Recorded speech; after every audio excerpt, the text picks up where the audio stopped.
Subscribe करें और bell दबाएं ताकि कोई खबर रह न जाए।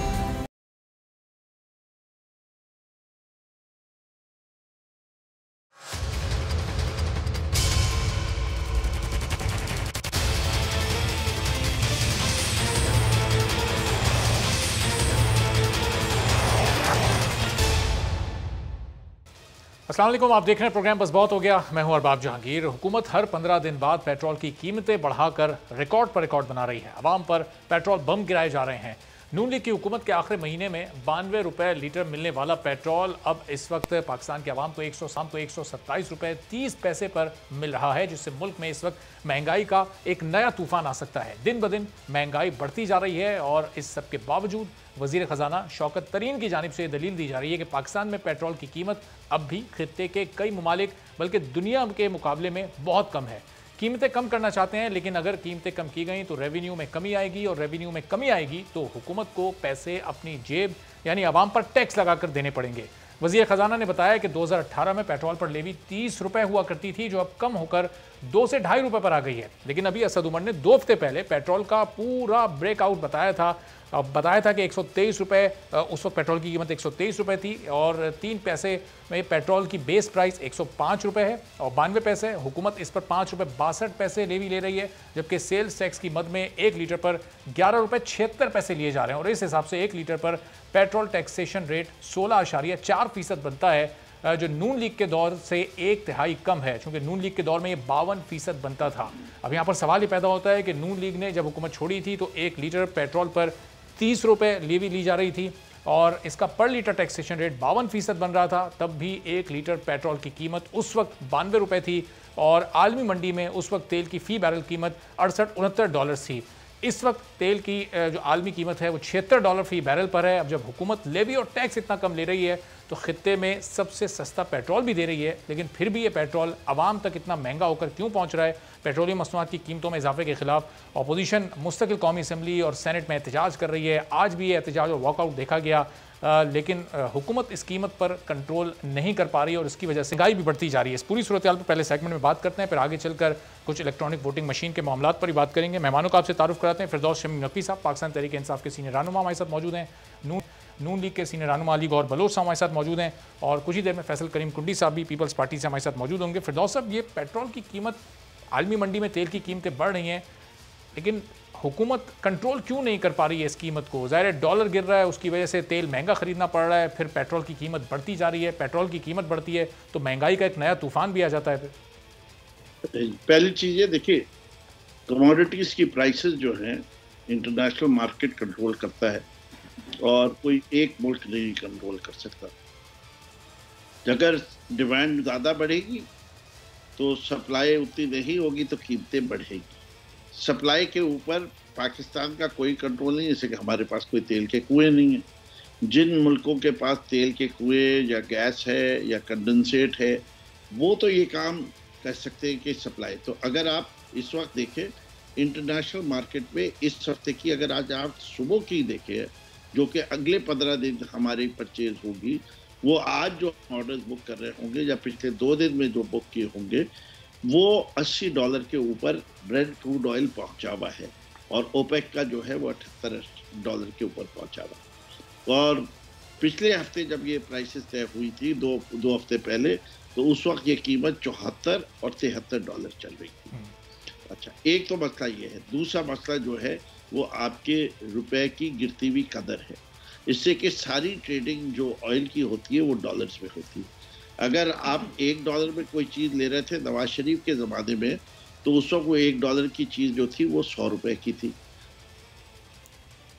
अच्छा फिरदौस साहब, ये इंटरनेट कनेक्शन की वजह से आपकी आवाज़ आना बंद हो गई, आपको रिकनेक्ट करते हैं, फिर आपसे मज़ीद गुफ्तगू करते हैं। अली गौहर साहब, ये ज़ाहिर है इस वक्त इंटरनेशनल मार्केट में जिस तरह खाम तेल की कीमतें बढ़ रही हैं, ये $78 और $80 फी बैरल तक पहुँच चुकी हैं, इसमें हुकूमत क्या कर सकती है? ज़ाहिर है हुकूमत इस वक्त आपसे 3 गुना टैक्स कम ले रही है। आपके दौर में इस पेट्रोल पर 1 लीटर पर 52% टैक्स हुआ करता था, जो इस हुकूमत ने अब कम करके वो 13 से 15 के दरमियान इसको ले आए।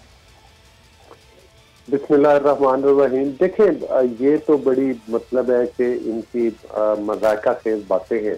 असल बात ये है मुझे ये बताएं कि जब कोरोना का पेंडेमिक स्टार्ट हुआ था और आपको पता है कि पूरी दुनिया में जो पेट्रोल और ऑयल की कीमतें थी वो गिर गई थी, और मतलब है कि यूं ही समझ लें कि मुफ्त में भी तेल कोई उठाने के लिए तैयार नहीं था। उस वक्त भी पाकिस्तान में आपको पता है कि इमरान खान और इसके हवारियों ने उससे पैसा बनाया और उसका रिलीफ पाकिस्तान की अवाम तक ना पहुंचने दिया, और जो उस पर जो अरबों खरबों रुपए का पाकिस्तान की अवाम का नुकसान हुआ, उस पर किसी की रिस्पॉन्सिबिलिटी भी फिक्स ना की गई, और ना ही उसकी किसी नैब जैसे इदारे में या किसी ने रिकवरी की, और ना जिम्मेदारान का तयन किया गया। फिर आप LNG पर देख लें, पाकिस्तान के अरबों रुपए जो हैं वो मतलब है कि वो जाया किए गए, अरबों रुपए की करप्शन की गई और जानबूझकर महंगी LNG खरीदी गई, और उसका खमियाजा भी पाकिस्तानी कौम भुगत रही है।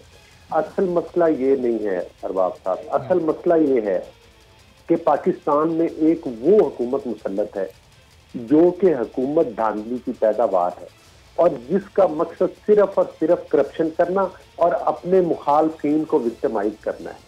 ये अभी बात कर रहे थे कि मतलब है कि ये आलमी मार्केट में कीमतें बढ़ रही है। देखें पाकिस्तान में कौन सी चीज जो है वो सस्ती है। अगर आज देख लें जो पाकिस्तान के रुपए की बेकदरी है वो उसकी इंतहा हो गई है कि हमारे रीजन के जितने भी कंट्रीज हैं, आप बांग्लादेश को देख लें, अफगानिस्तान को देख लें, श्रीलंका को देख लें, इंडिया को देख लें, मतलब है कि और भी इर्द गिर्द के मुल्क के सबसे जो बेकदरी इस वक्त हुई है पाकिस्तान की करेंसी की हुई है। वैल्यूएशन इतनी ज्यादा इन्होंने कर दी है। फिर उसके बाद आप देख लें खाने पीने की अशिया, आटे की कीमतें देख लें, दालों की कीमतें देख लें, सब्जियों की कीमतें देख लें, फलों की कीमतें देख लें। अब आए रोज इन कीमतों में कमी का ऐलान तो हुकूमती लेवल से अली गौर साहब किया जाता है, लेकिन हुकूमत इस पर इंप्लीमेंट क्यों नहीं करवा पाती? फिरदौस साहब, अगर आपको आवाज़ आ रही है तो आपकी बात भी अधूरी रह गई थी, और अक्सर व बेशतर वजीर ख़जाना आते हैं, दूसरे वज़रा भी आते हैं, बताते हैं कि अब महंगाई को रोक देंगे, अब आटा 55 रुपये किलो मिलेगा, अब चीनी 80 रुपये 90 रुपये किलो मिलेगी, लेकिन अमली इकदाम हो नहीं पाते, अमली तौर पर कुछ मुमकिन हो नहीं पाता। ग्राउंड रियलिटीज़ बिल्कुल इससे डिफरेंट है। आप मार्केट्स में जाएँ तो ये देखिए, लेट्स देखिए, हर चीज़ को अगर एनालाइज कर लेंगे तो आसान होता है। बात यह है कि हुकूमत क्या क्या कर सकती है सप्लाई चेन को मेंटेन करने के लिए। बफर स्टॉक बढ़ा सकती है, डिस्पाइट इसके कि हमारे यहाँ 27 मिलियन टन गंदम पैदा हुई, हमने तब भी 4 मिलियन टन गंदम और बढ़ाई। इस मुल्क की टोटल खपत जो है वो 26 मिलियन टन है, लेकिन हमारे पास स्टॉक जो है वो हम 30 मिलियन टन से ऊपर कर रखेंगे, और उसकी वजह से हम समझते हैं कि कीमतों में स्टेबिलिटी आनी चाहिए। और यही काम शुगर पे किया है कि शुगर की भी रिकॉर्ड प्रोडक्शन और शुगर केन के बावजूद हमने बफर स्टॉक बढ़ा दिया है कि शॉर्टेज ना हो। हमारा दूसरा सबसे बड़ा चैलेंज जो है वो अफगानिस्तान के सिलसिले में आ गया है कि अफगानिस्तान की जो डिमांड है उसको भी लगता है हमें ही पूरा करना पड़ रहा है, इससे कि हमारे बॉर्डर्स के अंदर जो पोरोसिटी है उसको सही मानों में कंट्रोल करने में हम कामयाब नहीं हुए, और उसके लिए और कोशिश की ज़रूरत है। लेकिन क्योंकि वो बॉर्डर के अंदर इतनी हमारे जो है, क्योंकि दोनों तरफ रिश्तेदार रहते हैं, तो बहुत सारी चीज़ें जो है बार्टर ट्रेड में भी चल रही होती है, और पाकिस्तान से इन स्मॉल क्वांटिटीज़ भी जा रही होती है, जो कि कई दफ़ा रोकना नामुमकिन हो जाता है। तो उन बॉर्डर क्रॉसिंग्स को रीइंफोर्स किया जा रहा है, और कीमतें कई दफ़ा इसलिए भी बढ़ाई जा रही है कि अगर आप इंटरनेशनल प्राइसेस से सस्ते हो जाएंगे तो आपकी स्मगलिंग और प्रमोट हो जाएगी, और उसके लिए इंसेंटिवाइज हो जाएंगे स्मगलर्स। जो चैलेंजेस हैं वो लोकल एडमिनिस्ट्रेशन के लिए भी है। फॉर एग्जांपल, फार्म पे अगर टमाटर किस पे बिकता है और शहर में एंड कंज्यूमर को कितने पे बिकता है, तो उसके अंदर लोकल गवर्नमेंट का हाथ है, उसके अंदर डीसी का हाथ है, उसके अंदर प्रोविंशियल गवर्नमेंट का हाथ है कि वो चीज़ें, वो प्राइसेस तो होनी चाहिए। जो मेजर कमोडिटीज़ है उसको आपने स्मगलिंग प्रिवेंशन करना है, और आपने उसका प्राइस सिस्टम ऐसे रखना है कि उसमें स्मगलिंग ना हो, और यही कोशिश हुकूमत कर रही है। फिरदौस साहब, ये कुछ जो जिन माफियाज का प्राइम मिनिस्टर जिक्र करते हैं उनके खिलाफ कहीं कोई कार्रवाई करके एग्जाम्पल्स भी तो सेट करनी है ना। ये पेट्रोल से हमने गुफ्तगू शुरू की थी, पेट्रोल एक ही रात पिछले साल 75 रुपए से 100 रुपए तक पहुंच गया। वो 25 रुपए का इजाफा रातों रात कैसे हुआ, किसने कितना पैसा कमाया, आज तक उसके हकाइक सामने नहीं आ सके। देखिए, मेरे ख्याल से पहली चीज that was a one of element, जिसकी वजूहत आपको सबको पता है, दोबारा चाहते हैं तो कर दूं कि एक प्राइस रिडक्शन अनाउंस की, कंपनीज के पास महंगा पेट्रोल पड़ा हुआ था, उनको कैश फ्लो क्राइसिस हो रहे थे, उन्होंने फर्दर क्रंच क्रिएट किया। कार्रवाई उस पर क्या हुई, अगर ये बता सकें कार्रवाई उस पर क्या हुई? एक मिनट भाई, बात मुकम्मल करने दे अरबाब साहब, आपकी बात आ गई, मुझे भी मुकम्मल करने दे बियादिया। फिर उसके ऊपर जो है, जैसे शुगर पे इंक्वायरी कमेटी बैठी थी, उसने एक फाइन तो लगा दिया।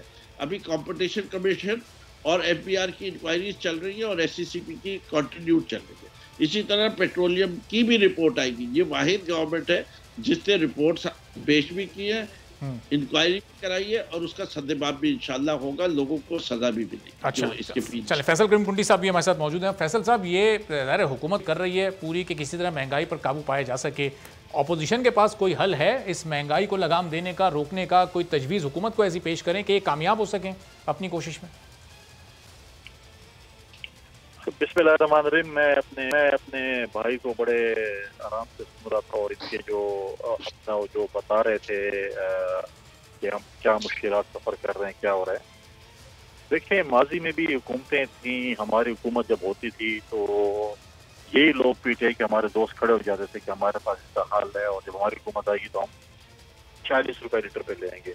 आज दिन ब दिन हर 15 दिन बाद एक पेट्रोल बम गिराते हैं और ये मेरे 20वीं दफ़ा इस हुकूमत में पेट्रोल की कीमतों में इजाफा हुआ है।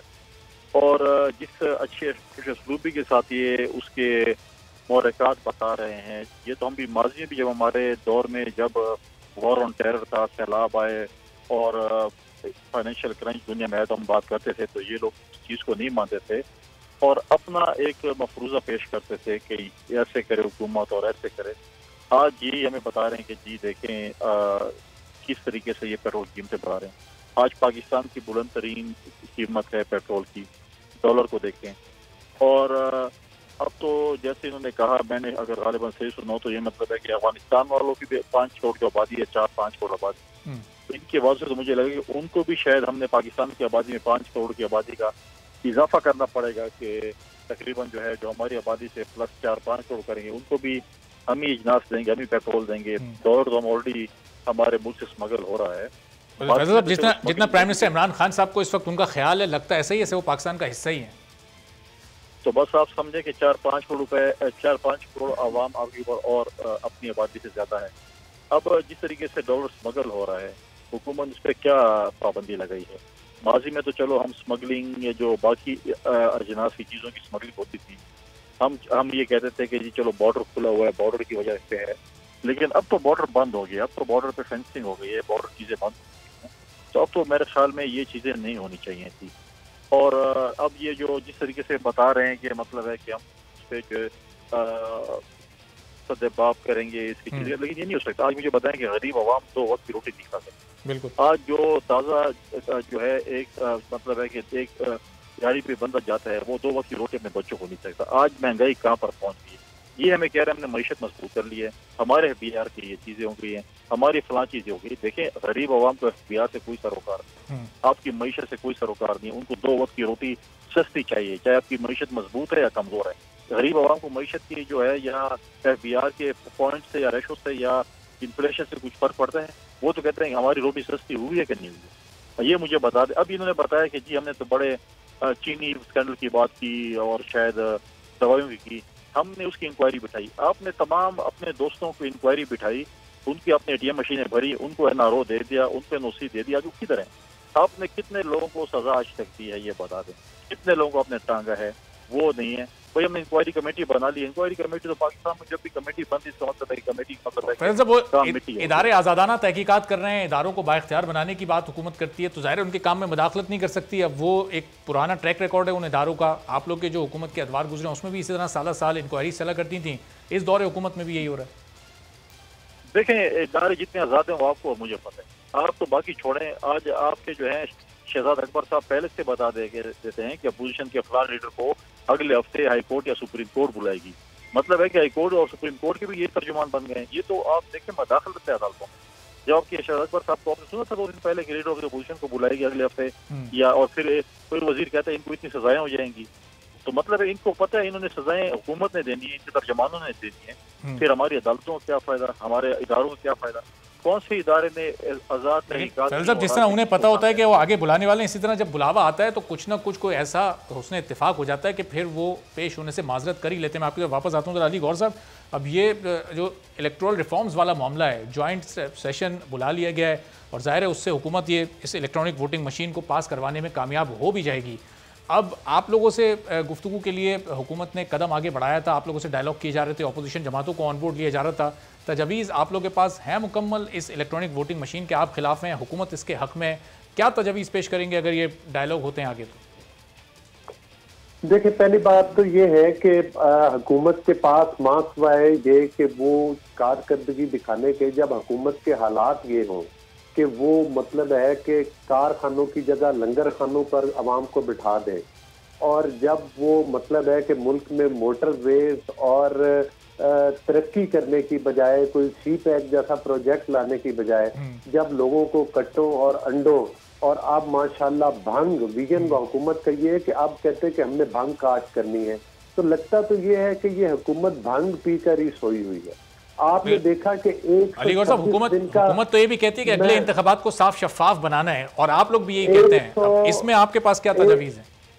126 दिन का धरना देने वालों ने 127, आपने देख लिया कि 127 रुपए पेट्रोल का रेट कर दिया, अपने धरने से भी उसका जो है वो ये तो आप वो सोशल मीडिया पे जो पोस्ट हुई होती हैं, ये आप वो वाली बातें करने लगे।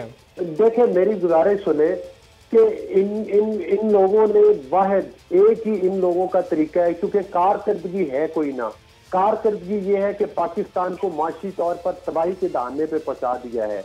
2018 का इलेक्शन था, वो इन्होंने आरटीएस सिस्टम के जरिए जीता, मतलब है कि धांधली करके, और अब 2023 का इलेक्शन ये इस जादू वाले अली गौर साहब, वो आरटीएस आपका लाया हुआ था, वो आरटीएस ये तो नहीं लेकर आए थे, वो तो आप लेकर आए थे। आरटीएस हम नहीं लेकर आए थे, आरटीएस वही लोग लेकर आए थे जो पाकिस्तान में पार्टियां तोड़ते और बनाते हैं। आरटीएस वही सिस्टम लेकर आए थे जो नैब जैसे इदारों को ताकत के टूल के तौर पर इस्तेमाल करते हैं।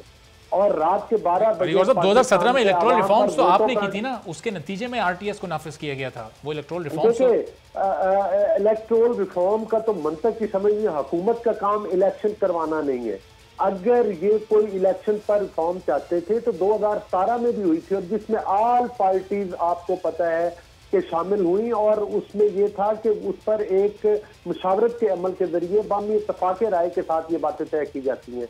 ये थोड़ा कहा जाता है कि मैंने इस डब्बे के जरिए फलां इलेक्शन चुराना है तो मैं इसको लाजमी 24 करोड़ आवाम के ऊपर मुसल्लत करूंगा। इलेक्शन कमीशन ऑफ पाकिस्तान ने भी इसके ऊपर तफादात का इजहार किया, बेशुमार टॉक शोज में आपके साथ भी कई दफा डिस्कशन हुई। तो मकसद ये कि इसको पाकिस्तान की आवाम भी रिजेक्ट कर चुकी है, इलेक्शन कमीशन ऑफ पाकिस्तान भी कर चुका है। आइंदा ये हुकूमत पाकिस्तान के इलेक्शन किसी हरबे से चुराने में कामयाब नहीं होंगे। उसकी एक वजह है जिसके जरिए ये जादू वाला डिब्बा ला रहे हैं, क्योंकि जब हालिया इंतखाबात, ज़िमनी इंतखाबात हुए तो 12 में से 11 सीटों के ऊपर अवाम ने इनका भुरकस निकाला, इनकी कारकर्दगी की वजह से। फिर कंटोनमेंट के इलेक्शन में आपको पता है कि बिलखसूस पंजाब में जिस तरह से बुरी तरह से पीटीआई हारी है, और बाकी जगहों पर भी कोई काबिल जिक्र रही। सही, तो आप कह रहे हैं कि इसलिए ये जादू वाला डब्बा लेकर आ रहे हैं ताकि अगले इलेक्शन को जीत सकें। जी फिरदौस साहब, अब ये अली गौर साहब तो जादू वाला डब्बा कह रहे हैं इस इलेक्ट्रॉनिक वोटिंग मशीन को, इसके डेमोस तो आप लोगों ने दिए लेकिन अपोजिशन नहीं मुतमईन। अली गौर बलोच साहब जादू वाला डब्बा कह रहे हैं, आप इसको क्या कहेंगे? ये देखिए, पहली चीज जो है 2017 की भी जो रिफॉर्म की कमेटी थी उसके अंदर ये फैसला हुआ था कि इलेक्ट्रॉनिक वोटिंग मशीन को इंट्रोड्यूस किया जाए। इलेक्शन कमीशन पे जिम्मेदारी थी, किसी ने इनसे पूछा कि 2017 से लेके 2021 तक इलेक्शन कमीशन ने कितनी मशीनों को जायजा लिया, कितनी मशीनें बनाने की कोशिश की, कोई स्पेक्स बनाई मशीन की कि हमें ऐसी मशीन चाहिए। अभी भी जो है ये फैसला हुआ था, ये सिर्फ तजवीज़ थी, ये फैसला हुआ था इलेक्ट्रोल? जी फैसला हुआ था कि पायलट प्रोजेक्ट्स करेंगे, पायलट प्रोजेक्ट्स की रिपोर्ट देंगे और उसके बाद ये रिव्यू किया जाएगा by the committee. But basically direction तय कर लिया था कि इलेक्ट्रॉनिक वोटिंग मशीन की तरफ जाए। अच्छा, इलेक्ट्रॉनिक वोटिंग मशीन पे इतराज क्या है? क्या इसके अंदर फिजिकल पेपर बैलेट होगा? जवाब है कि हाँ होगा। क्या वो बैलेट पेपर गिना जा सकता है? हाँ गिना जा सकता है। क्या वोटिंग मशीन भी गिनेगी? हाँ वो भी गिनेगी। वोटिंग मशीन का रिजल्ट कितनी देर में आएगा? 15 मिनट में आ जाएगा। पेपर गिनने का कितने देर में आएगा? उतनी देर में ही आएगा जितना अभी आता है। तो इनको प्रॉब्लम क्या है? एक के बजाय डबल सिस्टम हो गया ना, चेक एंड बैलेंस आ गया कि एक मशीन की हिफाजत कौन करेगा? कोई उसका रिजल्ट उसमें कहीं उसको हैक न कर लिया जाए, इन चीजों का तदारुक कौन करेगा? नहीं, मशीन का हैक का छोड़ दीजिए ना, फिजिकली पेपर निकलेगा। फिजिकली वो पेपर जो है एक मोटर डब्बे में डालेगा, जो कि अभी डलता है, तो गिन ले। सिर्फ फर्क क्या है, बैंक में आप जाइए, आपको वो नोट की मशीन में, गिनने की मशीन में नोट रखता है और कहता है जी ये हैं 150-100 रुपए के नोट, और एक एक आप एक एक करके गिनते रहे, उसमें आपको लगेंगे 3 मिनट, उसको लगते हैं 30 सेकंड। बस ये फर्क है इलेक्ट्रॉनिक वोटिंग मशीन और दूसरी मशीन के गिनने का प्रोसेस फर्क है। एक में जैसे ही आप टैप करेंगे, जिस निशान पे टैप करेंगे वो रिकॉर्ड करती जाएगी कि इस निशान पे इतने टैप हुए, लेकिन उसका काउंटर फॉइल जो है वो फिजिकल बैलेट है, वो एक अपनी जगह कागज का टुकड़ा मौजूद है। अच्छा, लेकिन फिरदौस साहब, चूंकि वोट कास्ट करने के बाद वो पर्चा वो निकल रहा है जिसको आप बैलेट कह रहे हैं मशीन से, अब अगर किसी ने मशीन में वोट कास्ट किया और वो पर्चा उठाना भूल गया या पर्ची लेकर जेब में डालकर वो चला गया, तो मशीन कुछ और रिजल्ट दिखाएगी और डब्बे से जो पर्चियां निकलेंगी वो कुछ और होंगी। ऐसा देखिए, दोनों चीजें पॉसिबल है इस मशीन के अंदर। एक ये कि आप वही मशीन में देखें और विदाउट टचिंग वो डिब्बे में डायरेक्ट चला जाए, ये भी सिस्टम ऑल्टरनेट है। और एक ये कि पर्चा आपके पास आए और आप वो पर्चा लेके आए और फोल्ड करके रिटर्निंग ऑफिसर के सामने डाले। अभी भी क्या होता है, अभी भी क्या आपने देखा नहीं है कि ब्लैंक बैलेट पेपर्स भी आते? क्या आपने अभी ये नहीं देखा कि जाली बैलेट पेपर्स भी निकले हैं? क्या माजी में वो सिस्टम बिल्कुल फ्लॉलेस है? तो फिर इसकी जरूरत ही क्यों पड़ती है? क्यों इलेक्शन चैलेंज होते हैं? क्यों बात होती है कि डिब्बे भरे गए? क्यों कहा जाता है काउंटिंग और रिकाउंटिंग हो? इसलिए कि इस सिस्टम में फ्लॉज है। जो फ्लॉज है उनको तो माने, उन फ्लॉज को दुरुस्त कैसे किया जाए। देखिए, ये हर चीज के ऊपर मैं ना मानूं वाली बात नहीं है। अभी जैसे ये कह रहे हैं ना, आपने सवाल पूछा पेट्रोल की कीमतें कैसे कम करेंगे, इनके पास जवाब नहीं है, जवाब कोई नहीं है। चलिए फैसल करीम साहब से मैं पूछ लूं कि ये जब इतना सिंपल है, इस मशीन के बाद बहुत बड़ी हद तक जो धांधली है उसका खात्मा हो सकता है, तो फैसल साहब फिर क्यों आप लोग राजी नहीं है? तो सिंपल एक कैलकुलेटर टाइप की मशीन है जो दूध का दूध पानी का पानी कर देगी। देखिए, ईवीएम मशीन जब पहले आई थी और इसका पायलट प्रोजेक्ट चला था, उस पर भी एतराजात हुए थे और अभी हमने भी एतराज उठाए, पॉलिटिकल पार्टी ने उठाए। उसमें इलेक्शन कमीशन एक इदारा है, उसके भी उस पर रिजर्वेशन हैं। लेकिन मसला ये है कि जब कोई सियासी जमातें इनको कहें कि आप गलत हैं, तो उनको तो चोर और डाकू का लक़ब देते हैं, और अगर कोई इदारा इनको कहे तो आपने सब सुना कि आज़म स्वाति साहब ने उनको जहन्नमी कह दिया और पैसे पकड़ लिया आपने। और ये लोग हमने नहीं अपॉइंट किए थे, हमारे तो अपॉइंट शुदा बंदे इनको बहुत अच्छे आजकल लग रहे हैं।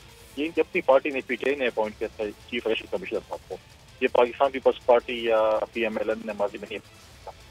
लेकिन बात ये है कि अब ये कह रहे हैं कि दो हल तुम्हारे पास है, आपने चीजें सस्ती करनी है, पेट्रोल सस्ता करने से लिए कि हुकूमत से छुटकारा हासिल करें, सब कुछ ठीक हो जाएगा। दूसरी बात यह है कि ये पहले भी एक मशीन के जरिए आए थे, अब भी ये चाहते हैं कि मशीन के जरिए आए, क्योंकि मैं बात कर अपनी बारी से। जी फैसला, मसला ये है कि ये पहले एक मशीन के जरिए आए थे क्योंकि आवाम में तो इनका कोई कैंडिडेट इनको दिया नहीं है। अब एक और मशीन लाना चाहते हैं कि हम किसी और मशीन के जरिए आ जाए, क्योंकि आवाम में तो ये जा नहीं सकते हैं। क्योंकि आप कहें इनके वज़रा को जाए, खुली कचहरी लगवाएं, इनके वज़ीर-ए-आज़म को आवाम में ले जाएं ताकि पता चले आवाम की क्या वो है। आप खुद जाते हैं लोगों में, आप बताएं कि आजकल महंगाई की वजह से लोग क्या कर रहे हैं। आज लोगों को बेरोजगार कर दिया जा रहा है, लोगों को इदारों से निकाला जा रहा है, वो उनके चूल्हे ठंडे किए जा रहे हैं, क्या क्या कुछ नहीं हो रहा आपके सामने। और ये कह रहे हैं कि सब कुछ ठीक है। सब कुछ ठीक क्या है आप मुझे बताएं। अब ये हम कह रहे हैं कि अगर आपने आवाम से वोट लिए होते हैं, तो आवाम का मैंडेट होता तो आपके पास आवाम का दर्द होता। आवाम की मैंडेट तो आपके पास है नहीं, ना आपके पास आवाम का दर्द है। तो इसलिए चाहते हैं कि किसी और मशीन के जरिए हमें अगला 5 साल मिल जाए, जो कि इंशाल्लाह इनके ठीक है। चलिए, बहुत बहुत शुक्रिया फैसल करीम टुंडी साहब, अली गौर बलोच साहब, फिरदौस शमीम नकवी साहब हमारे साथ मौजूद थे। एक ब्रेक के बाद जब वापस आएंगे, वज़ीर आज़म ने तुर्क TV को एक इंटरव्यू दिया है और तालिबान से मुज़ाकरात की बात हो रही है। अफ़गान तालिबान इसमें मुसालियतकारी का किरदार अदा कर रहे हैं और वज़ीर आज़म ये कहते हैं कि जो तहरीक तालिबान पाकिस्तान है उनको किस तरह से गैर मुसल्लह किया जा सकता है, इस पर अब आगे हिकमत अमली वो बना रहे हैं। एक ब्रेक के बाद उस पर मज़ीद तफसील से बात करेंगे।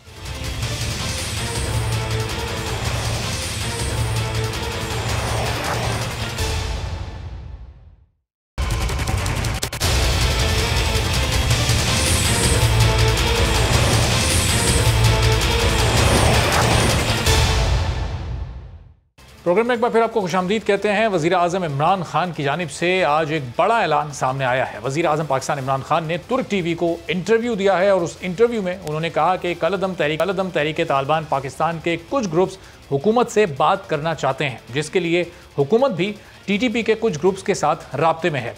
कलअदम TTP को गैर मुसल्लह करने और उन्हें आम पाकिस्तानी शहरी बनाने के लिए मुज़ाकरात कर रहे हैं। वज़ीर आज़म ने इंटरव्यू में यह भी बताया कि TTP हथियार डाल दे तो उन्हें माफ़ कर देंगे, जिसके बाद वो आम शहरी की तरह पाकिस्तान में रह सकते हैं। लेकिन यहाँ पर अब सवाल ये पैदा होता है कि वज़ीर आज़म इमरान खान हज़ारों पाकिस्तानियों के कातलों के लिए आम माफ़ी का ऐलान खुद अकेले अपनी पर्सनल कैपेसिटी में कैसे कर सकते हैं? क्या उन्हें आर्मी पब्लिक स्कूल के वो मासूम बच्चे याद नहीं जिन पर इसी TTP ने हमला करके उन्हें शहीद कर दिया था? बम धमाकों में हज़ारों बेगुनाहों की जानें ली जा चुकी हैं। कई शहरी अपनी जानों से जा चुके हैं। पाकिस्तान को अरबों डॉलर्स का नुकसान उठाना पड़ा है। पाकिस्तान की मईशत इससे बहुत पीछे चली गई है और इस वक्त पाकिस्तान जिन हालात में है, ज़ाहिर है कि ये तमाम सूरत हाल पिछले 20 सालों में हुई है और वज़ीर आज़म अब आम माफ़ी का ऐलान कर रहे हैं। तो क्या उनकी जानिब से ये ऐलान करना सही है? क्या इससे खित्ते में अमन अमान की सूरत हाल बेहतर हो सकती है? कि पाकिस्तान के हालात इससे बेहतर हो सकते हैं? इस पूरी सूरत हाल पर गुफ्तगू करते हैं। जनरल टाइट अमजद शोएब साहब सीनियर हमारे साथ मौजूद हैं। जनरल साहब, ये वज़ीर आज़म का इंटरव्यू ज़ाहिर है इससे पहले भी वो एक दो बार आम माफ़ी की बात कर चुके हैं। सदर मुमलिकत की जानिब से भी एक दो इंटरव्यूज़ में खिताबात में इस तरह की बातें की गई हैं। एक ऐसे मौके पे अफगानिस्तान में अमन तो कायम होने जा रहा है, खित्ते में भी अमन कायम हो चुका है। ये आम माफ़ी के ऐलान वाली बात आपके नज़दीक दुरुस्त है? बिस्मिल्लाहिर्रहमानिर्रहीम। देखिए जी, ये हमें एक तो ये वादे नहीं है कि गवर्नमेंट की इस वक्त मजबूरियाँ क्या हैं, क्या इशू है, क्या उनके ऊपर दबाव है जिसकी वजह से वो ये कर रहे हैं। दूसरी बात ये है कि अवाम के जज्बात क्या है। आप अगर कातिलों को माफ़ी देते हैं तो जिनके प्यारे मारे गए, जिनके बच्चे बड़े या उनके ख़ानदान के कफील वो चले गए, तो उनके जज्बात क्या हों। और फिर ये भी आप देखिए कि इस बात की क्या ज़मानत है कि वो लोग वापस आके माफ़ी लेके दोबारा ये काम नहीं करेंगे, क्योंकि जिन लोगों के बाहर रबाबत बन चुके हैं और उनको बाहर से पैसा मिलता था इन कामों के लिए, हो सकता है उनको कल दोबारा फिर लाने चाहे, या वो लोग इनको मजबूर करें कि भाई आप काम करें तो वो मान जाएं। तो ये भी एक बहुत बड़ा इशू आ सकता है। फिर ये है कि एक TTP है तो सिर्फ हमारे लिए तो वही मुसीबत नहीं है, वहाँ पे तो खुरासान चैप्टर भी है। फिर आप देखिए कि लश्कर जंगवी है, फिर पंजाबी तालिबान थे। तो कई ग्रुप हैं जो कि टेररिज्म फैला रहे थे। फिर वो हर किसी से बात की जाएगी, हर किसी के जराइम जो है वो फिर छोड़े जाएंगे, ये मसला है। लेकिन दूसरी तरफ जो बहुत बड़ी प्रॉब्लम है वो ये है कि अगर इनका कोई इलाज नहीं होता, कुछ इनके साथ तय नहीं होता या कोई आपको रास्ता रोकते नहीं, तो खुदा जानता है कि ये जंग कब तक जारी रहे। और फिर इसकी क्या जमानत है कि कल को फिर कोई APS टाइप वाकया नहीं हो जाएगा या कोई और इस तरह का बड़ा वाकया नहीं हो जाएगा जिससे कि मुल्क में फिर को राम मचे और उस वक्त साहब ये हुकूमत का मौक़िफ़ है, ये वज़ीर आज़म इमरान खान का इसको मौक़िफ़ कहा जाए, या इसमें हुकूमत और अस्करी इदारे हमारी फोर्सेज एक पेज पर हैं? क्योंकि ज़ाहिर हमारी फोर्सेज ने इस दहशतगर्दी के ख़ात्मे के लिए दहशतगर्द तंजीमों के ख़िलाफ़ एक तवील जंग लड़ी है, बहुत बड़ी कुर्बानियाँ दी हैं। तो क्या ये उनका भी मौक़िफ़ हो सकता है या ये सिर्फ हुकूमत का मौक़िफ़ है? नहीं, मेरा नहीं ख्याल कि ये मौक़िफ़ इस तरह है। ये मेरा ख्याल है कि इनके ऊपर एक जो मजबूरी आ रही है वो ये है कि तालिबान, अफगान तालिबान जो थे उन्होंने तो एक गारंटी दी थी, इंटरनेशनल गारंटी जो दोहा एग्रीमेंट हुआ उसमें, कि वो अपनी सरजमीन से किसी के खिलाफ दहशतगर्दी नहीं होने दें। तो नेचुरली पाकिस्तान उनसे मुतालबा करता है, लेकिन वो आपको ये आगे से कहते होंगे कि जी हम ठीक है इनको दहशतगर्दी नहीं करने देते, लेकिन आप इनसे बातचीत करें इनके साथ, क्योंकि खुद उनके लिए हम कहते रहे कि बातचीत करें तालिबान। लेकिन इनका मसला ये है कि ये बागी लोग थे, एक इलेक्टेड गवर्नमेंट के खिलाफ यहाँ खड़े हुए। अफगान तालिबान वाली बात नहीं है, अफगान तालिबान तो अमेरिका के खिलाफ लड़ रहे थे, ये तो अपनी हुकूमत के खिलाफ लड़ रहे हैं और यहाँ पे अपने लोगों को मार रहे थे। तो मामला मुख्तलिफ है। लेकिन अफगान तालिबान का और इनका आपस में एक ताल्लुक था और ये था कि जब ये अफगान तालिबान एक वक्त में नॉर्थ और साउथ वजीरिस्तान से ऑपरेट करते थे अमेरिका के खिलाफ, उस वक्त TTP ने इनको यहाँ पे पनाह दी थी, अपने मेहमान बनाया हुआ था। जब हमने ज़रबे लॉन्च की तो उसके बाद अफगान तालिबान भी यहाँ से निकल गए और ये भी यहाँ से TTP भी निकली। अब अफगान तालिबान ने इनको मेहमान बना लिया। उन्होंने एक दूसरे के साथ इन्होंने कभी ना कोई किसी की रिजेंटमेंट की, ना कोई कंडमनेशन की और ना ही कभी एक दूसरे के खिलाफ कोई मिलिट्री एक्शन किया। नतीजा ये है कि उस हद तक ये एक दूसरे को सपोर्ट करते हैं, बावजूद इसके कि इनके अपने अहदाफ मुख्तलिफ हैं। एक पाकिस्तान के खिलाफ लड़ रहा TTP, दूसरा अफगानिस्तान के खिलाफ लड़ रहा है। और जनरल साहब पाकिस्तान में इन्होंने जितनी भी कार्रवाइयाँ की उसमें पाकिस्तान के हज़ारों बेगुनाह शहरियों की भी जान गई, तो इसमें अवामी राय या अवामी तासुर की कितनी अहमियत है? हुकूमत को इस सिलसिले में किसी भी तरह के मुज़ाकरात करने से पहले क्या अवाम से अवाम को एतमाद में लेना चाहिए? कोई रेफरेंडम इस तरह का होना चाहिए? नहीं, रेफरेंडम नहीं, इसकी बड़ी अहमियत है। अवाम के जज्बात को आप इग्नोर नहीं कर सकते। इसका तरीकाकार ये है कि जिन शराइत पे ये बातचीत कर रहे हैं, जो भी इनकी मजबूरियां हैं, वो ये लेके आए पार्लियामेंट में, और पार्लियामेंट में बेशक इन कैमरा ब्रीफिंग दें या पार्लियामेंट में ओपन बहस कराएं। ये जब तक एक कौमी फैसला नहीं होगा, मुश्तरका मुत्तफिका, आपको बहुत सारी चीजों पे हो सकता है कि आपके बाकी लोग एग्री ना करें, तो अपने तौर पे अगर हुकूमत ये तय करेगी तो ये बहुत बड़ा मसला खुल जाएगा इस मुल्क। इनको नहीं करना चाहिए किसी भी सूरत, ये पार्लियामेंट में फैसला होना चाहिए। और बदकिस्मत ये है कि यहाँ हम पार्लियामेंट का इस्तेमाल नहीं करते, वरना तो कौम की जबान यही है, कौम की आवाज है आपकी पार्लियामेंट। अगर आप वो उसको इस्तेमाल नहीं करते तो बाकी फिर एक तरफा काम होगा जिसमें आपको बड़ी मुश्किलात है। सही। और जनरल साहब, प्राइम मिनिस्टर इमरान खान माजी में भी कभी भी किसी भी जंग के हक में नहीं रहे, इस वक्त भी वो मुज़ाकरात के ज़रिए इन मामलात का हल चाहते हैं। अब इन मुज़ाकरात के ज़रिए अगर ये आम माफ़ी दी जाती है और इसके नतीजे में अमन व अमान ख़ित्ते में बेहतर हो जाता है, पाकिस्तान में भी बेहतर होता है, अफ़गानिस्तान की हालत भी बेहतर होती है, तो फिर ये पूरे ख़ित्ते के मफाद में होगा?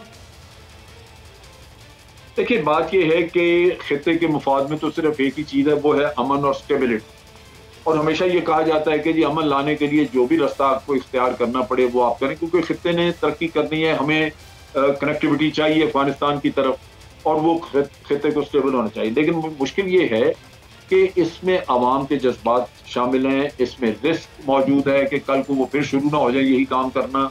उसके अलावा आप देख लीजिए कि अगर आप उनके साथ मुज़ाकरात करके आप तय नहीं करते तो वो तो जंग जारी रहेगी, कब तक रहेगी अल्लाह जानता है, फिर वो नुकसान उसमें ज्यादा हो सकता है। ये भी हो सकता है कि अगर आप किसी को पकड़े सजाएं दें, आज मिलिट्री कोर्ट्स नहीं है, और मिलिट्री कोर्ट्स ने भी जो सजाएं दी थी पेशावर हाईकोर्ट ने सारे छोड़ दिए थे।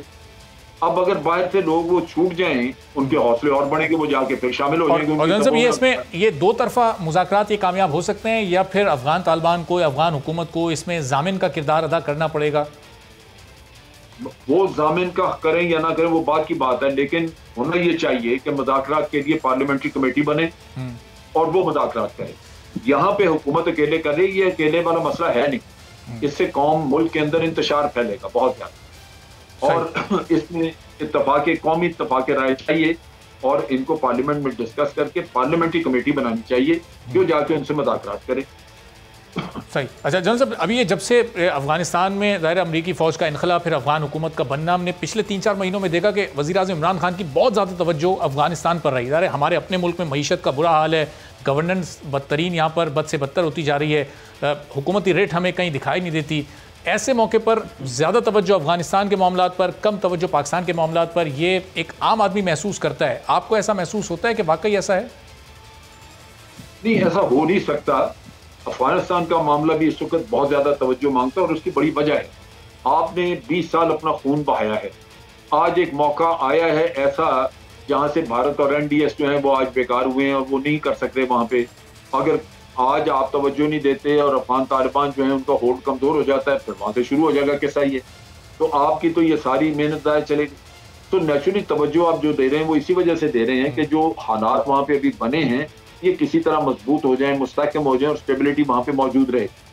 अगर स्टेबिलिटी नहीं होगी तो सबके लिए मैदान खुला होगा, हर कोई वहाँ पे आगे वहाँ से टेररिज्म भी कर सकता है, जो भी चाहे करेगा फिर वहाँ। तो जनरल साहब, पिछले 20 साल तक भी पाकिस्तान का एक आम शहरी इस सिलसिले में कुर्बानियाँ देता रहा, अभी भी एक आम शहरी कुर्बानी दे रहा है। आप देखें डॉलर किस तरह से स्मगल होकर अफगानिस्तान जा रहा है, चूँकि अमेरिका ने वहाँ के फंड्स रोक दिए, यहाँ मईशत ख़राब से ख़राब तर होती जा रही है। फिर भी अमेरिका की सेनेट में पाबंदियां पाकिस्तान पर लगाने की बात हो रही है। पाकिस्तान ने पिछले 20 साल में ताउन किया, लेकिन कोई उसका पॉजिटिव कोई ऐसा नतीजा नहीं निकला, कोई उसकी तारीफ़ नहीं की गई, उसको कंसीडर नहीं किया गया। अभी भी पाकिस्तान अपने आप को अफगानिस्तान के मामलात में उलझाए रखे है। इन मामलात से निकल कर क्या पाकिस्तान एक बेहतर गवर्नेंस और अपने मुल्क की इशूज़ पर अगर तवज्जो दे हुकूमत, तो आपके नज़दीक ये बेहतर नहीं होगा? नहीं, ये मुल्क की मामलात ही हैं जो आप अफगानिस्तान पे तवज्जो दें। मिसाल के तौर पे आपने सी पैक बढ़ाना है उधर, तो अफगानिस्तान स्टेबल होना चाहिए। अगर सी पैक नहीं बढ़ाते तो फिर सी पैक से फिर चाइना के लिए सड़क रह जाएगी कि आप चाइना इस्तेमाल करे और पाकिस्तान उसको देखता रहे। आपने अगर उससे भरपूर फायदा उठाना है तो ये कनेक्टिविटी आपकी अगर जब तक शुमाल की तरफ आगे इधर नहीं जाएगी, मगरब की तरफ, तो आपको फायदा कोई नहीं। ये सेंट्रल एशियन स्टेट कनेक्ट होना, यहाँ से ईरान का और आगे रशिया वगैरह का कनेक्ट होना, ये आपकी दर हकीकत ये वो चीज़ है जो आपको आमदन देगी। लेकिन जनाब इसके नतीजे में तो अमेरिका पाकिस्तान पर और दीगर ममालिक पर पाबंदियां लगाने की बात कर रहा है, जिन्होंने पिछले 20 साल में अफगानिस्तान की मदद की है। ज़ाहिर पाकिस्तान उसमें पेश रहा है। देखें, पाकिस्तान के ऊपर वो पाबंदियां लगाएंगे आप जो जी चाहे कर। अगर आपका ख्याल है कि हमें FATF से निकलवा देंगे, नहीं निकलवाएंगे। अगर आपका ये ख्याल है, आपने उनके साथ तावन कर रहे थे तब भी तो फंसाया हुआ था ना उन्होंने। अमेरिका को बीमारी है एक डू मोर, आप एक चीज करते हैं उन्हें कहना अगला ये करते थे, वो नहीं हुआ तो उन्होंने तब भी नाराज हो जाना, उन्होंने कहना अच्छा एक और ये करते। आपने किसी जगह पे अब आके रुकना है और वो रुकने के लिए आपकी पार्लियामेंट है। पार्लियामेंट में अमेरिका के साथ ताल्लुकात पे बहस हो, अमेरिका को मैसेज दिया जाए, पार्लियामेंट की तरफ से रेजोल्यूशन जाए कि जनाब बहुत हो गया, हमने आपके साथ दे के ये नुकसान उठाया। अब आप पाबंदियां लगाते हैं, लगाएं, जो करना है करें, लेकिन हम आपका साथ अब इससे आगे नहीं देते। ये आप कहीं रुकेंगे तो आपके मामला सीधे हों, वरना वो तो आपको इसी तरह एक्सप्लॉइट करते रहेंगे। उनकी तो आदत है ये कि आप आगे झुकते जाएं, वो आपको इस्तेमाल करते रहेंगे। ठीक है, चलिए बहुत बहुत शुक्रिया जनरल ट्राइड अमजद शुएब साहब, सीनियर तज्ज़ियाकार हमारे साथ मौजूद थे। अभी यहाँ पर लेंगे और ब्रेक के बाद जब वापस आएंगे तो पाकिस्तान में जो टैक्स का हदफ रखा गया था सालाना, 3 माह गुजर चुके हैं, पहली सहमाही गुजर गई, इसमें क्या मतलूबा हदफ हासिल हुआ? प्राइम मिनिस्टर इमरान खान ने तो FBR को और मुतल्लिका इदारों को मुबारकबाद दी है, लेकिन क्या वाकई पाकिस्तान ये हदफ हासिल करने में कामयाब हो पाएगा? एक ब्रेक के बाद इस पर बात करेंगे।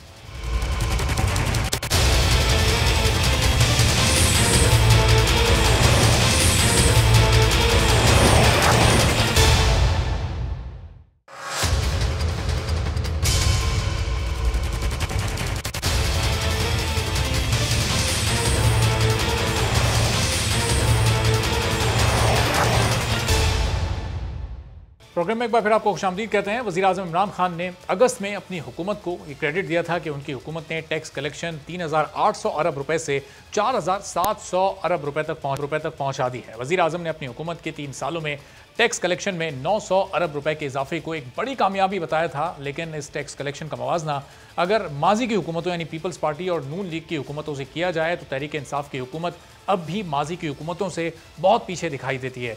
2008 में पीपल्स पार्टी की हुकूमत के पहले साल 1,000 अरब रुपए टैक्स जमा हुआ था। जब 2013 में पीपल्स पार्टी ने हुकूमत छोड़ी तो ये कलेक्शन बढ़कर 1946 अरब रुपए तक पहुंच चुकी थी, यानी इसमें तकरीबन 50% का इजाफा हुआ था। इसके बाद नून लीग का दौर आया। नून लीग ने अपने दौरे हुकूमत में अपने पहले साल 2,254 अरब रुपए टैक्स जमा किया और जब नून लीग हुकूमत छोड़कर गई तो ये कलेक्शन 3,842 अरब रुपए तक पहुंच चुकी थी, यानी नून लीग ने भी अपने 5 सालों में कमोबेश 45 से 50% के करीब इजाफा किया। फिर तहरीक इंसाफ की हुकूमत आई, अपने 5 साल में से ये हुकूमत 3 साल गुजार चुकी है। वज़ीर-ए-आज़म इमरान खान माजी में कह चुके हैं कि जब वो हुकूमत में आएंगे तो 1 साल में 8,000 अरब रुपए टैक्स जमा करके दिखाएंगे। 3 सालों में टैक्स कलेक्शन में नून लीग के जाने के बाद से अब तक सिर्फ 900 अरब रुपए का इजाफा हो सका है, यानी हुकूमत अब तक टैक्स कलेक्शन में सिर्फ 20% का इजाफा ही कर पाई है। लेकिन वज़ीर-ए-आज़म इमरान खान ने हुकूमत में आने से पहले अपने टैक्स कलेक्शन को 8,000 अरब तक पहुंचाने का दावा किया था। ये दावा कितना काबिल अमल है? इस साल हुकूमत ने जो टैक्स हदफ मुकर्रर किया है वो है 5,000 अरब रुपए। पहली सहमाही ख़त्म हो चुकी है और इन 3 महीनों में 1,385 अरब रुपए हासिल किए गए हैं और जो हासिल होने वाला हदफ था वो होना चाहिए था 1,450 अरब रुपए, यानी अभी भी तकरीबन 65 अरब का शॉर्टफॉल 3 माह के बाद हमें दिखाई दे रहा है। तो ये क्या ये हदफ हासिल करने में हुकूमत इस साल कामयाब हो जाएगी और इससे हमारी मईशत पर क्या असरात मुरतब हो सकते हैं? और जो वज़ीर-ए-आज़म का दावा था 8,000 अरब का, वो ये हुकूमत कब पूरा करने में कामयाब हो सकेगी? इसी पर गुफ्तगू करते हैं। माहिर माशियात मुज़म्मिल असलम साहब हमारे साथ मौजूद हैं। मुज़म्मिल साहब, ये पहली सहमाही में टैक्स कलेक्शन की कारकर्दगी कैसी आपको नज़र आती है? सुबह प्राइम मिनिस्टर ने ट्वीट करके मुबारकबाद दी मुतल्लिका इदारों को, FBR को और दूसरे इदारों को, लेकिन ये अमली तौर पर तो अभी भी 65 अरब का शॉर्टफॉल हमें नज़र आ रहा है। ऐसे नहीं होता। FBR का हर क्वार्टर का टारगेट होता है और वो टारगेट से जो है 180 अरब रुपये उन्होंने ज़्यादा कलेक्ट किया। अच्छा। और पिछले साल के 3 महीने के मुकाबले में 38% ज़्यादा टैक्स कलेक्ट किया है। क्योंकि टैक्स कलेक्शन के सीज़न होते हैं, जैसे ईद का सीज़न होता है, शॉप दुकानों में सेल ज़्यादा होती है, आम दिनों में मुहर्रम में सेल कम होती है। इसी तरीके से FBR के टारगेट क्वार्टर के हिसाब से होते हैं, पहले क्वार्टर का कुछ होता है, दूसरे क्वार्टर का कुछ होता है। तो ये मैं चाह रहा था कि आपकी, क्योंकि आपने सामीन को बताया तो ये करेक्शन कर दूं पहले तो कि टैक्स टारगेट जो है एक टारगेट से 180 अरब रुपए ज़्यादा और 38% पिछले साल से ज़्यादा। अच्छा, अब आप आ जाएंगे। अच्छा, इसका मतलब 1200 अरब का टैक्स टारगेट था, क्योंकि 1385 इन्होंने जमा किया ना, आप कहने के 185 अरब ज़्यादा की है। 1210 अरब। अच्छा जी, ठीक है। फिर आप आ जाएं कि मुल्क भी वही है, आवाम भी वही है, और इन्होंने एक क्वार्टर में 1390 अरब रुपए कलेक्ट किए, और अगले महीने या जो है तकरीबन जो है 4.5 महीने में ये 2000 अरब पे पहुंच जाएंगे। यानी कि जो पीपल्स पार्टी 12 माह में कलेक्ट करती थी, इन्होंने 4.5 माह में कलेक्ट कर लिया, कर लेंगे इंशाल्लाह ताला। और इस साल जो ये रन रेट मैंने बताया टारगेट से ऊपर चल रहे हैं, तो ये 6000 अरब, 5800 से 6000 अरब हो जाएगा, जो मुस्लिम लीग नून ने 5 सालों में 1800 अरब रुपए जमा किए थे, ये 4 सालों में 2000 अरब रुपए एक्स्ट्रा जमा कर लेंगे। लेकिन ये जो मैं बातें कर रहा हूँ, ये भी आपसे मिसलीडिंग कर रहा हूँ। अच्छा, क्योंकि हमेशा टैक्स को जो है यूं नहीं देखा जाता, टैक्स को देखा जाता है GDP के तनासुब से, और पाकिस्तान का जो टैक्स का तनासुब GDP से रहा है वो 10 से 12% के दरमियान घूमता रहा है, ठीक है ना। अगर किसी साल एमनेस्टी स्कीम पीपल्स पार्टी की, जैसे आप आखिरी साल की तारीफें कर रहे हैं, उसमें एक एमनेस्टी स्कीम थी, इसी तरीके के मुस्लिम लीग नून की आखिरी साल की तारीफ कर रहे हैं, उसमें भी एक एमनेस्टी स्कीम थी। तो टैक्स टू GDP जो पाकिस्तान को चाहिए ना, वो कम से कम 20% चाहिए। अच्छा, तो ना मुस्लिम लीग नून, ना पीपल्स पार्टी और ना PTI, ये जब तक आप हदफ हासिल नहीं कर सकेंगे, आप जो है खसारे में रहेंगे और आप कर्जा लेते रहेंगे। तो ये जो है मैं चाहता था कि आपकी तवस्सुत से लोगों को ये चीज़ समझा सकूं, क्योंकि अक्सर लोग पॉलिटिकल पॉइंट स्कोरिंग करने आ जाते हैं इस चीज़।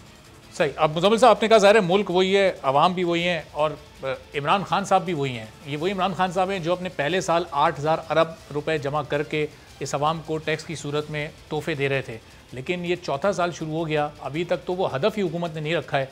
ये अपने 5वें साल भी अपने पहले साल वाला हदफ हासिल कर सकेंगे? यानी वो जो बात किया करते थे वो हुकूमत में आने से पहले, हुकूमत में आने के बाद आखिरी साल भी 8000 अरब जमा करके दिखा सकेंगे आवाम को? देखें, जिस तरीके से इन्होंने पिछले साल एक साल में, कोविड के साल में 4780 अरब रुपए जमा किया 4000 अरब से, और इस साल जो है इन्होंने, जब बजट आया था, आई डोंट नो आपने बजट कवर किया था कि नहीं किया था, तो बड़े बड़े जो मईशतदान और जो बड़े बड़े एक्सपर्ट्स और बिजनेसमैन थे, उन्होंने कहा ये 5800 अरब रुपए इमरान खान ख्वाबों में भी नहीं पूरा कर सकता। और ये जो अब पहले क्वार्टर के नंबर आ रहे हैं ना, ये तमाम लोग अब कहने लग गए हैं कि जी अब ये हदफ पूरा हो जाएगा। तो ये देखिए, बात ये है कि टारगेट्स अच्छे रखना या बड़े रखना, कोई ख्वाब अच्छे देखना कोई बुरी बात नहीं है। जब हम और आप भी छोटे थे तो कभी हम पायलट बनने का ख्वाब देखते थे, कभी हम जो है इंजीनियर बनने का ख्वाब देखते थे। आप एंकर बन गए, मैं घर बैठ के तबसरे कर रहा हूँ, ठीक है ना। अच्छी चीज़ का ख्वाब देखना या पाकिस्तान को एक अच्छी जगह पे ले जाना कोई बुरी बात नहीं है, और उसके लिए अगर आप कोशिश कर सकते हैं और वो शख्स कोशिश कर रहा है, उसको आप अप्रिशिएट करें। या तो वो कोशिश ना कर रहा हो ना और वो सो रहा हो। अभी FBR ने जो है बिजली के बिलों पे टैक्स लगाया है, तो हड़ताल करने निकल गए हैं। अभी आप इमरान खान की ट्वीट की बात कर रहे हैं, तो ट्वीट ही चेक करें, उसमें इमरान खान ने कहा, इमरान खान साहब ने, कि पॉइंट ऑफ सेल्स आज से मुल्क में लग चुका हुआ है। Track and trace point of sales तो पहले लग गया हुआ है। तो एक शख्स कोशिश कर रहा है। ये जो है 74 साल की बिगड़ी हुई कौम है जो टैक्स देना नफरत करती है टैक्स से, और कहती है कि बस हमें फ्री में सब कुछ दे दो, ठीक है ना। उससे आप फाइट कर रहे हैं और उसको आप लेकर आ रहे हो उस तरफ। तो मैं ये समझता हूँ कि अगर बड़ी बात बोल देना, अगर मैं इमरान खान की जगह होता तो मैं शायद 10,000 अरब बोलता, कि 10,000 अरब रुपए भी पाकिस्तान की आज की जरूरत के हिसाब से कम है और देना चाहिए लोगों को। जब दुनिया में दे रहे हैं लोग 20%, 25%, 30% ऑफ GDP के तनासुब से, पाकिस्तान में लोग क्यों 10 से 12% दे रहे हैं? और वही बार बार एक ही मंजन बेचा जाता है, जी गरीब आवाम, गरीब लोग, गरीब आवाम, गरीब टैक्स, ये वो अजीब। हम मतलब किस तरफ हम जब टैक्स लगाते हैं तो गरीब आवाम हो जाती है, और जब टैक्स ज़्यादा, जब टैक्स नहीं वसूल हो रहा था तो बड़े ऊपर का ताना दे रहे थे। लेकिन मुज़म्मिल साहब, वो अवाम, गरीब अवाम इसलिए हो जाती है कि जब एक तो ज़ाहिर है पेट्रोल प्राइसेस मुस्तकिल बढ़ रही हैं, चले आलमी मंडी में बढ़ रही हैं, लेकिन माजी के जब दावे इस तरह के हों, जब अवाम को सुहाने ख्वाब दिखाए गए हों, तो फिर हुकूमत में आने के बाद अवाम सवाल तो करेगी ना कि अब 55 रुपये क्यों पेट्रोल नहीं मिल रहा। आलमी मंडी में उस वक्त भी जितने रेट से पेट्रोलियम लेवी का हदफ 610 अरब रुपए रख दिया, अभी चाहे आप 5-5.5 रुपये उसको ले रहे हैं, लेकिन वो भी ले रहे हैं। आप तो पेट्रोलियम लेवी ज़ीरो करने आए थे, आवाम को सस्ती आटा चीनी दाल देने आए थे, उसमें से कुछ भी आवाम को सस्ता तो नहीं मिल पा रहा है। देखिए आप ये ना, आपने बड़ी अच्छी बात की। इस वक्त आपको पता है सेल्स टैक्स आज जो कीमतें आई है इसमें कितना फीसद ले रही है हुकूमत? 6.84%। अच्छा, इन्होंने अपना काम कर दिया है।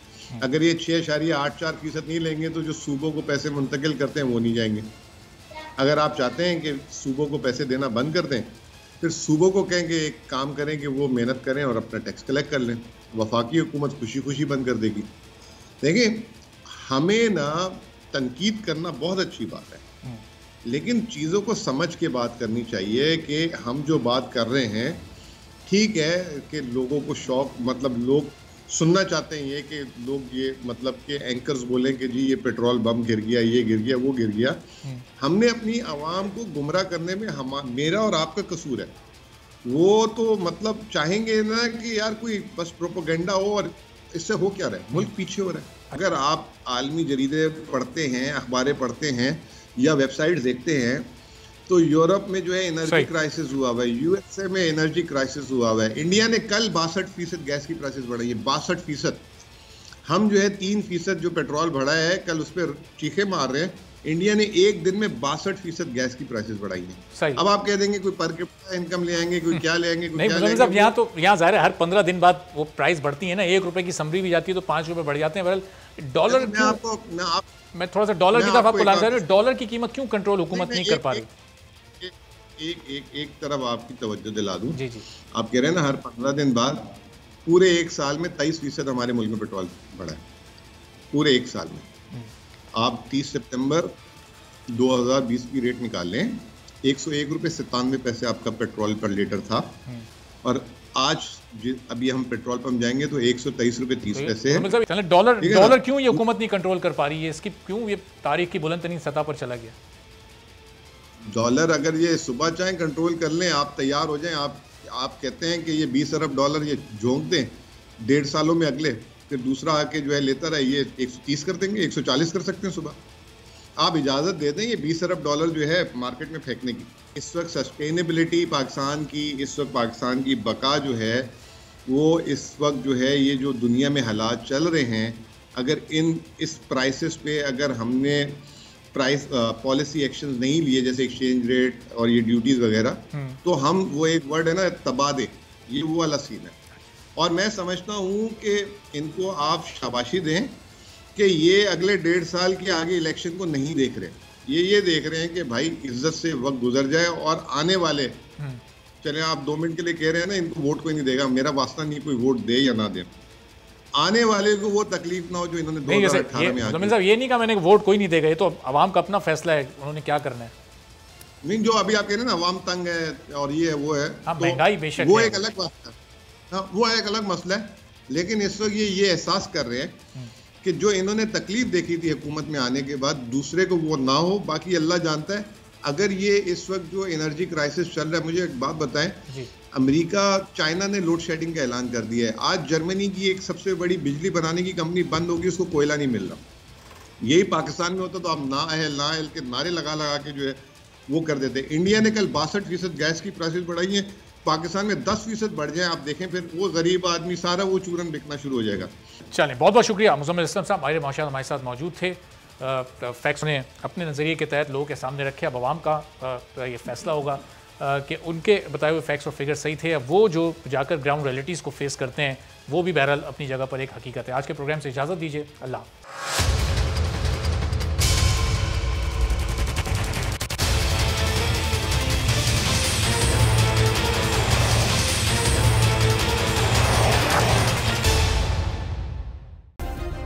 सब्सक्राइब करें और बेल दबाएं ताकि कोई खबर रह न जाए।